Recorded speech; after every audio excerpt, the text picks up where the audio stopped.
নমস্কার, সুরূপার রান্নাঘরে সকলকে স্বাগত জানাই। আজ আমি তৈরি করছি চিংড়ি মাছের বাটি চচ্চড়ি। এবার একটা বাটিতে আমি পেঁয়াজ কুচি নিয়ে নিলাম। পেঁয়াজগুলোকে আমি ঝিরিঝিরি করে লম্বা করে কেটে নিয়েছি। এতে দিয়ে দিচ্ছি কতগুলো আলু। আলুগুলোকেও আলু ভাজার মতো লম্বা লম্বা করে কেটে নিয়েছি।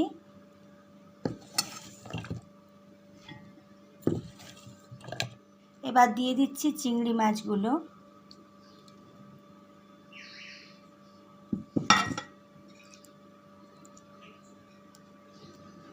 এর মধ্যেই কিন্তু আমরা সবটা মেখে নেব, তাই এতে দিয়ে দিলাম হলুদ।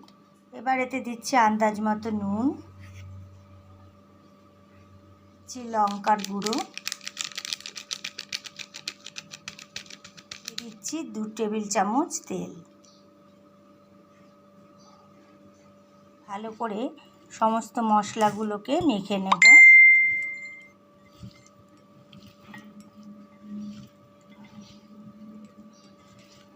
মশলা মাখিয়ে সব কিছু আধ ঘন্টার জন্য মেখে রেখে দেব। মশলা মাখানো হয়ে গেছে, এবার এটাকে 10 মিনিটের জন্য চাপা দিয়ে রেখে দেব। বাটি চচ্চড়িটাকে এবার আমি একটা কড়াইয়ের মধ্যে নিয়ে নিলাম। এটাতেই আমি কুক করব। আপনারা চাইলে কিন্তু অ্যালুমিনিয়ামের বাটিতে অথবা সেরামিক বাটিতে এটাকে তৈরি করতেই পারেন। রান্না চাপাবার জন্য এবার আমি গ্যাসটা অন করে নিচ্ছি। বাটি চচ্চড়িটাকে আমি গ্যাসের ওপরে বসিয়ে দিলাম। এবার এটাকে আমি একটু ঢেকে দেব। 15 মিনিটের জন্য এটাকে আমি ঢেকে রাখবো। তারপর আবার একটু নাড়াচাড়া করে নেব।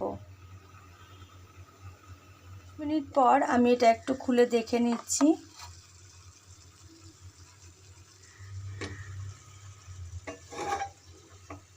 তলা থেকে একটু দেখে নিলাম।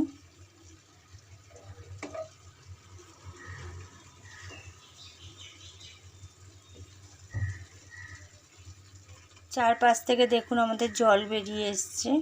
আবার 15-20 মিনিটের জন্য এটাকে ঢেকে রেখে দেবো। ওটা এবার আমরা সরিয়ে নিচ্ছি। একেবারে তৈরি হয়ে গেছে আমাদের চিংড়ি মাছের বাটি চচ্চড়ি।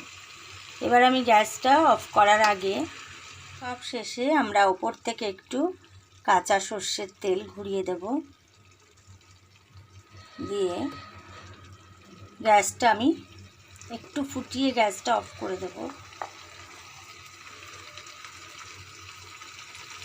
এবার ওপর থেকে একটা চাপা দিয়ে গ্যাসটা অফ করে 15 মিনিট স্ট্যান্ডিং টাইমে রেখে পরিবেশন করব। চিংড়ি মাছের বাটি চচ্চড়ি আমাদের সম্পূর্ণ তৈরি হয়ে গেছে। আমি এটা একটা সার্ভিং বলে পরিবেশন করে নিয়েছি।